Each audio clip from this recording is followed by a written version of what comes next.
భారీ వర్ష తాకిడికి బెజవాడ గడగడలాడుతుంది. ఎడతెరుపు లేకుండా కురుస్తున్న వర్షాలతో నగరంలోని ప్రధాన రహదారులు, ఇంటర్నల్ రోడ్లన్నీ జలమయమయ్యాయి. నడుము లోతు నీరు చేరడంతో నడవడానికి కూడా వీలు లేనంత పరిస్థితి నెలకొంది.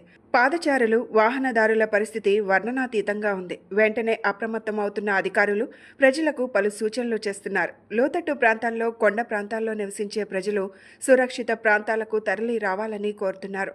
ఇప్పటికే నగరంలో పలుచోట్ల కొండరాళ్లు జారిపడి దురదృష్టకర సంఘటనలు జరుగుతున్నాయి. దీనిని దృష్టిలో పెట్టుకుని సీఎం చంద్రబాబు అధికారులకు అప్రమత్తంగా ఉండాలని ఆదేశాలు జారీ చేశారు.